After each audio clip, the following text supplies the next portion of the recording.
Segundo livro de Reis, capítulo 12. Joás começou a reinar em Judá no 7º ano do reinado de Jeú, rei de Israel. Reinou em Jerusalém por 40 anos. Sua mãe se chamava Zíbia e era de Berseba. Durante toda a vida, Joás fez o que era certo aos olhos do Senhor, como o sacerdote Joiada o orientava. Mesmo assim, não destruiu os santuários idólatras e o povo continuou a oferecer sacrifícios e a queimar incenso nesses lugares.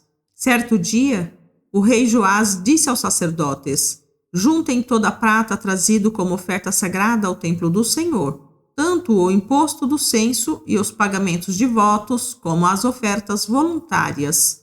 Cada sacerdote deve recolher a prata com um dos tesoureiros e usá-la para fazer os reparos necessários no templo. Contudo, no 23º ano do reinado de Joás, os sacerdotes ainda não haviam feito os reparos no templo. Então o rei Joás chamou Joiada e os outros sacerdotes e lhes perguntou: por que ainda não fizeram os reparos no templo?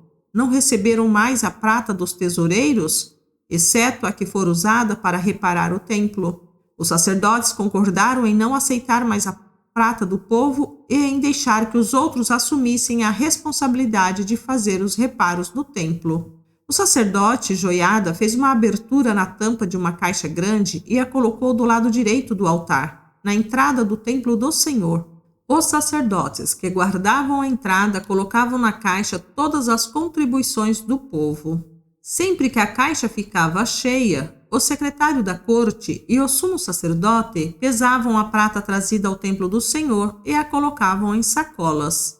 Entregavam a prata aos supervisores da construção, que a usavam para pagar os homens que trabalhavam no templo do Senhor, os carpinteiros, os construtores, os pedreiros e os cortadores de pedra. Também compravam a madeira e as pedras lavradas necessárias para fazer os reparos no templo do Senhor e pagavam outras despesas relacionadas à reforma do templo. A contribuição trazida ao templo não era usada para fazer taças de prata, nem cortadores de pavio, nem bacias, nem trombetas, nem outros utensílios de ouro ou prata para o templo do Senhor. Era entregue aos trabalhadores, que a usavam para fazer os reparos no templo.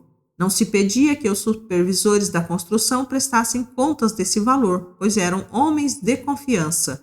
Mas as contribuições das ofertas pela culpa e das ofertas pelo pecado não eram trazidas ao templo do Senhor. Eram entregues aos sacerdotes para seu uso pessoal. Nessa época, Hazael, rei da Síria, guerreou contra Gate e a conquistou. Então, resolveu atacar Jerusalém.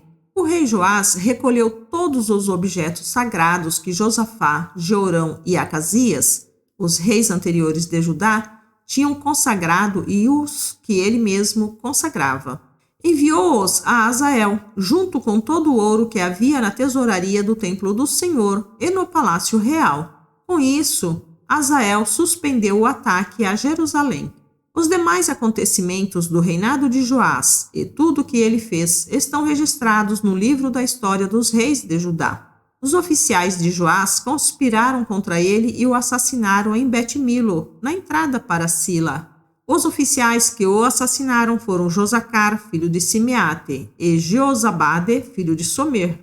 Joás foi sepultado com seus antepassados na cidade de Davi. Seu filho Amazias foi seu sucessor.